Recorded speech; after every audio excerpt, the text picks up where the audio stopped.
Hello बच्चों, चलिए प्रश्न को समझते हैं। +1 माइक्रोकुलाम तथा +4 माइक्रोकुलाम के दो आवेश एक दूसरे से कुछ दूरी पर वायु में स्थित हैं। उन पर लगने वाले बलों का अनुपात है 1:4, 4:1, 1:1, 1:16। हमें बताना है कि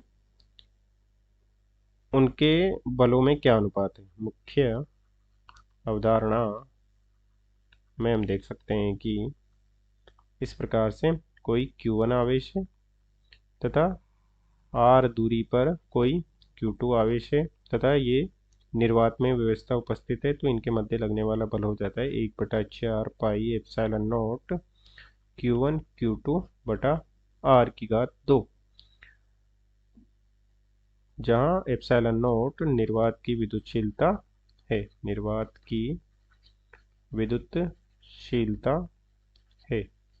यदि किसी माध्यम में रखेंगे तो माध्यम की विद्युतशीलता आ जाती है, और माध्यम ये हो जाता है माध्यम की विद्युतशीलता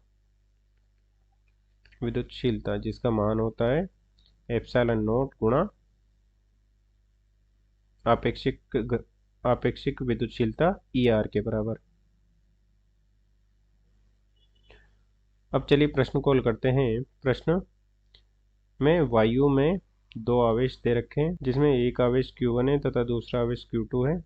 Q1 का मान +1 माइक्रोकुलाम C है तथा Q2 का मान +4 माइक्रोकुलाम C है, कुलाम है, और उनके मध्य की दूरी की माना कि R है और वायु में उपस्थित है।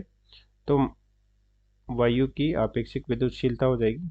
वायु के लिए आपेक्षिक विद्युतशीलता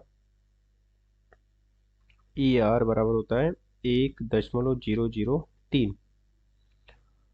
तो इसके लिए बल हो जाता है, बल का परिमाण हो जाएगा F बराबर 1/4 पाई एप्सिलॉन नॉट गुणा एप्सिलॉन R Q1 Q2 बटा r⁴ तथा हम जानते हैं कि स्थिर विद्युत बल क्रिया प्रतिक्रिया बल होते हैं, अर्थात Q1 Q2 पर जितना बल लगाता है उतना ही बल Q2 Q1 पर लगाता है। अर्थात ये जो बल का परिमाण हमें प्राप्त हुआ है वो बराबर होता है F बराबर F12 सदिश के मापांक के, और ये बराबर होगा F21 सदिश के मापांक के। अर्थात Q1 द्वारा Q2 पर लगाया गया बल F12 बराबर होता है F21 के, परंतु इनकी दिशाएं विपरीत होती है, इसलिए परिमाण में दोनों समान होते हैं। तो हम देख सकते हैं कि हमसे पूछा गया है कि दोनों बलों पर लगने वाले अनुपात बताना है, तो यहाँ हमें केवल परिमाण का अनुपात बताना है। तो हम लिख सकते हैं कि F12 बटे F21 बराबर होगा F बटा F, जो कि हो जाएगा 1, 1:1। तो यहाँ से हम लिख सकते हैं कि F12 अनुपात F21 अनुपात हो जाएगा 1:1। अतः दिए गए प्रश्न का सही उत्तर हो जाएगा विकल्प C, 1:1।